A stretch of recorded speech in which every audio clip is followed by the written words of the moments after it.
Greetings, dear souls, and welcome to our channel. It's no secret that hidden behind the closed doors of secret societies and underground fraternities worldwide is a wealth of mysterious knowledge that could challenge how you perceive reality. These groups, with their strange rituals, symbols, and ancient traditions, claim to access powers beyond our understanding. Let's start from the beginning. You've probably heard about the Freemasons, right? They're the group with the eye symbol and secret handshakes. But what you might not know is that within their ranks, there's an exclusive club called the 33rd Degree Masons. These folks get access to the most secret and powerful teachings and rituals. Today, our guide to learning about these Masonic secrets is Manly Palmer Hall, a well-respected scholar and philosopher who also happens to be a 33rd degree Freemason himself. By gaining entry into this exclusive inner circle, he had the opportunity to uncover secrets deliberately kept away from outsiders like us. In Hall's writings, a recurring theme emerges, the concept of a force he labels magnetism. He delves into how ancient priests, magicians, and various cultures harnessed this power through special tools, rituals, and occult symbolism, enabling them to influence energy and access supernatural realms. Here's the twist. Most folks are unaware of how potent magnetism can be in their daily lives, but for the 33rd degree Freemasons, it held far greater significance. They regarded it as an unseen network connecting all matter and beings throughout the universe. Hall went on to assert that the very air around us carries magnetism from the sun, enveloping us in an energy field. According to him, our thoughts, emotions, and actions actively shape our personal magnetic bubble. This line of thought leads us to consider whether the way we shape our internal world through our thoughts, beliefs, and attitudes ultimately shapes our external reality. Is there truth to this idea? Well, by unraveling the insights shared by Hall, we can leverage this knowledge, which remains hidden from the majority, to access secrets about creating our own reality. This very knowledge has been wielded by some of history's most influential figures. The purpose of today's video is to answer this one question: what was it that they knew that we don't? If you're interested in learning the secrets to truly shaping your own reality and discovering methods that were once known to only a few, make sure to watch the whole video. To grasp Hall's concept of magnetism, let's start by understanding how magnets operate. If you take a look at a magnet, it pulls things toward it. Similarly, our inner world possesses attractive qualities, drawing in external circumstances. This attraction is mainly driven by our thoughts and feelings. Together, they create a specific type of attention towards something. For most people, attention can be positive, negative, or neutral. When we direct positive or negative attention towards something, we attract more of those things into our lives. So, attraction can be both positive and negative, solely influenced by our attention. Now, here's a crucial point to grasp. Attention doesn't work like a regular magnet.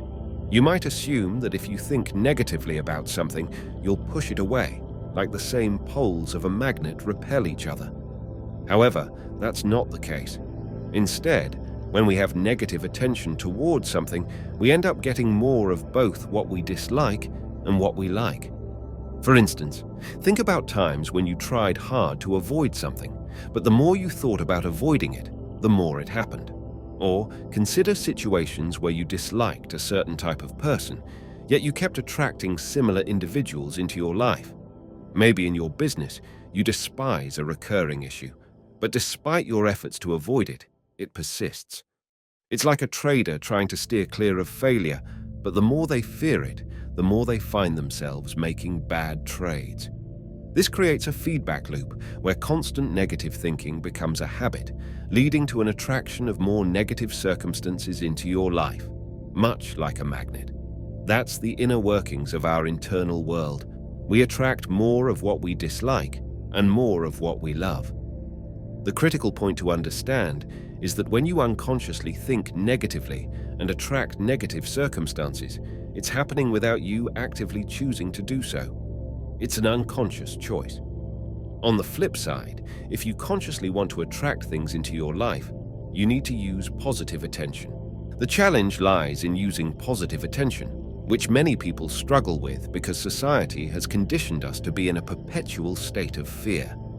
Here's the thing. Life doesn't distinguish between positive and negative attention. Both hold the same power. It cares about the content of your attention. If you keep talking about how much you hate bills, fear failure, dislike putting yourself out there, or dread rejection in sales opportunities, guess what? That's what will keep happening. It's about the content. The key to employing positive attention lies in using both your heart and your mind. When you use your attention, there's a unity between heart and mind. Consider this. Feelings occur subconsciously, much like your heartbeat or your breath. It happens automatically. Thoughts, on the other hand, are conscious. The feeling is subconscious, and the thought is conscious. The magic happens when we align our subconscious and conscious. When you hate something, your mind and heart align. When you love something, the alignment happens again. Our mission is to train ourselves to align our heart and mind so that we can attract more of what we love into our lives. Absolutely. Throughout the years, one consistently powerful technique that has transformed countless lives is visualization. It stands out as one of the most effective ways to mentally position yourself in the ideal scenario you wish to manifest and attract into your life, acting like a magnet. At its core, visualization involves creating a mental image of your ideal scene and genuinely feeling the associated emotions as if you were living in that perfect moment right now. This emotional connection is pivotal.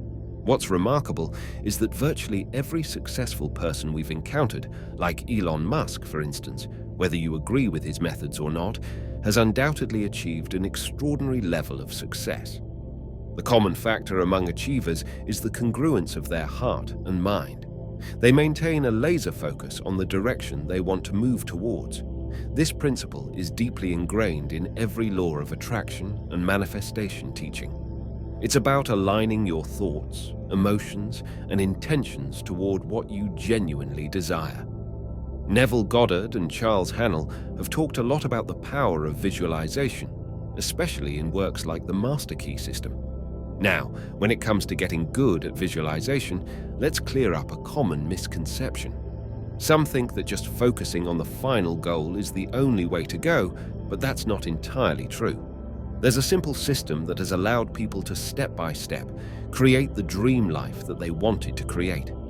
The crucial point to grasp is that there are two types of visualization: goal visualization and process visualization. It's essential to understand this distinction for successful visualization. A common misconception here is the belief that mindset and action are separate entities.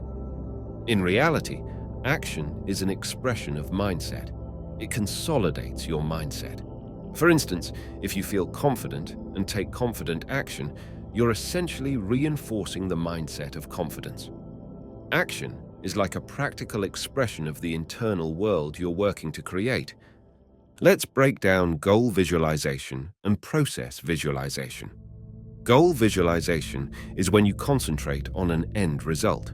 However, it's important to note that no goal is truly an end goal. In reality, every goal is a process, and every process is an end.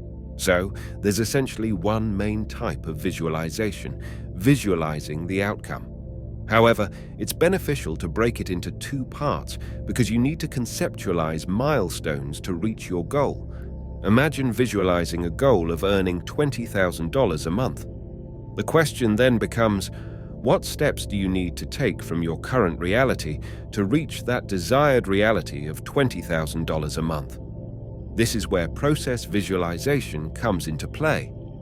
Process visualization is more focused on your day-to-day life and how every action, every step, and every breath you take contribute to reaching that $20,000 a month goal. On the other hand, goal visualization is about focusing on the next significant milestone, especially when you're not sure how to get there. If the path to a goal isn't clear, sticking to goal visualization is sufficient. For example, if you're an artist, your main goal might be to create outstanding art, perhaps building up a portfolio or making a certain amount of money with your art. With process visualization, you envision every day contributing to the improvement of your artwork. Even if you can't see the final piece, you feel the progress, the art getting better every day. You may not see the outcome, but you feel the satisfaction of creating great art.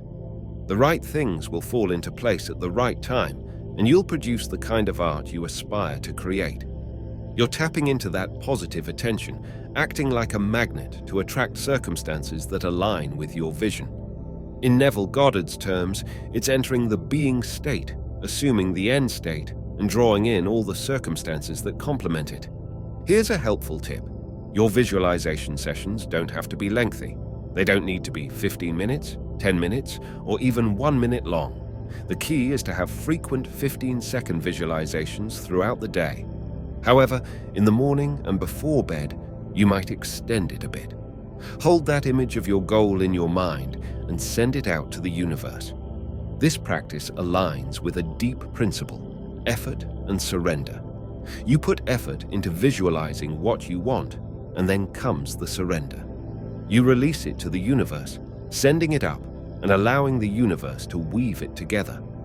The universe works to align all the right circumstances for you. It's a beautiful dance of effort and surrender.